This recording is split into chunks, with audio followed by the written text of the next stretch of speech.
Oi você, o meu nome é Vids e eu sou ateu. Mas eu nem sempre fui, sabe? Eu nasci numa família de católicos liberais. E tanto eu como as minhas irmãs crescemos acreditando em Deus, ainda que estivéssemos livres de dogmas cristãos. Nos primeiros anos da minha vida, era muito natural pensar que havia um Deus no comando de tudo. Ele era a resposta final para a maioria das questões que me assaltavam naqueles tempos. E não foi diferente quando, aos 7 anos de idade, eu encarei a morte pela primeira vez. Quando minha avó Emília morreu, vitimada pelo mal de Parkinson. Ao perguntar para minha mãe por que Deus havia permitido que minha avó morresse, ela me deu a seguinte resposta: porque Deus queria a companhia da vovó lá no céu. Eu lembro bem da revolta que essa resposta me trouxe. Deus já tem tanta gente ao seu lado, por que justo a minha avó? Será que ele não percebe que eu, com apenas 7 anos de idade, preciso dela muito mais do que ele? Mas eu era apenas uma criança, e como toda boa criança, eu superei rápido esse trauma. Mas guardei uma mágoa profunda desse Deus egoísta e maquiavélico. O tempo passou e, já na adolescência, eu sentia uma grande dificuldade em aceitar as crenças e verdades que a sociedade me oferecia. Eu queria acreditar, eu queria ter fé, mas as minhas perguntas eram muitas e as respostas sempre insatisfatórias. Foi quando eu conheci a minha amiga Teca, a biblioteca, e descobri que, se eu quisesse respostas de verdade, eu deveria procurá-las nos livros. E hoje, eu vejo esse meu caminho como uma estrada, sabe? É, a minha estrada. E por mais que eu caminhasse, eu sempre quis acreditar que houvesse um chão sólido aonde eu pudesse pisar. Esse chão se chamava Deus. E se tudo mais falhasse, ele ainda estaria aqui para me resguardar e garantir o meu caminho. Foi quando eu me deparei com um obstáculo nessa estrada.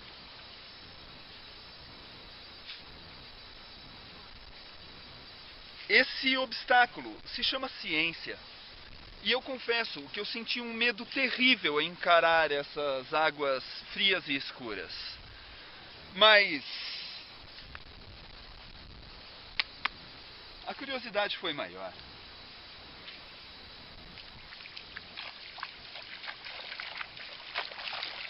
A princípio, eu fiquei assustado com as águas geladas da ciência. Um chão que me parecia sólido agora parecia coberto de lodo. E por algum tempo eu quis acreditar que ele ainda existia por baixo da ciência. Eu queria acreditar que a ciência fosse apenas mais um caminho para encontrar Deus. E nessas águas rasas, eu cheguei até mesmo a me alimentar de alguns peixes, como Daniken, Capra, Benitz, Blavatsky. Peixes de nome estranho, mas que eram muito pequenos para saciar a fome. Eles apenas enganavam o apetite. Eu decidi que, quem sabe em águas mais fundas, os peixes não fossem maiores e mais apetitosos. O medo se foi, só ficou a curiosidade.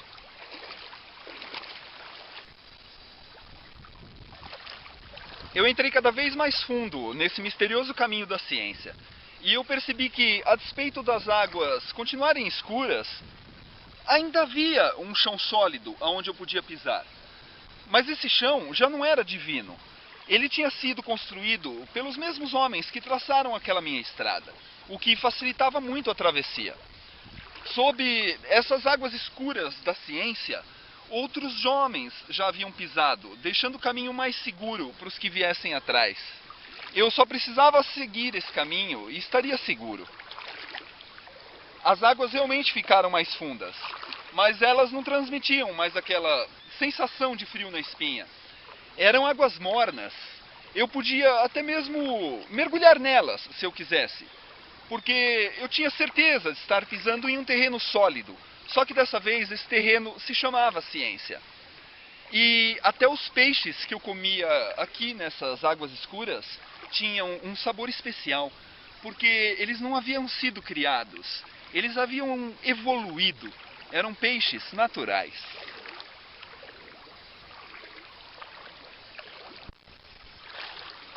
quando as águas voltaram a ficar mais rasas, eu percebi que não havia mistérios nesse caminho e que ele tampouco era um obstáculo. Era apenas outra forma de enxergar a estrada por onde eu caminhava.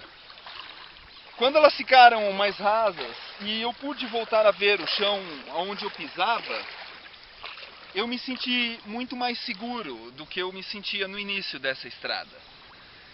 Eu voltei a ver o chão e agora ele estava muito mais sólido. E sabe, em algum lugar desse curto trajeto, as águas enferrujaram e desgastaram as correntes que prendiam meus pés aos dogmas do passado. E eu pude caminhar mais livremente. Percebi que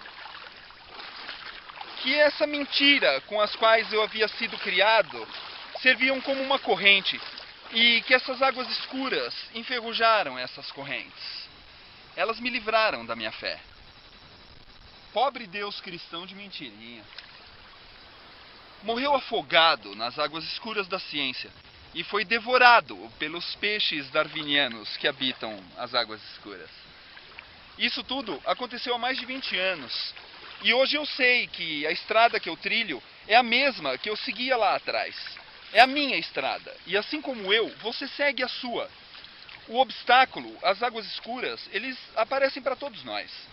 Alguns têm coragem para atravessá-las. Outros recuam, como eternas crianças que são, com medo de escorregar e se afogar nas águas rasas. Mas eu te digo, vale a pena enfrentar esse desafio. Vale a pena você se arriscar para encontrar o outro lado dessa estrada. Afinal, nada melhor do que um bom banho para te livrar da sujeira que você insiste em carregar com você.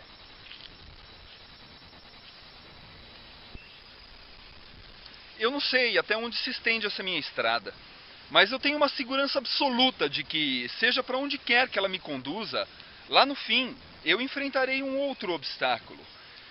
E esse obstáculo é bem maior do que o anterior.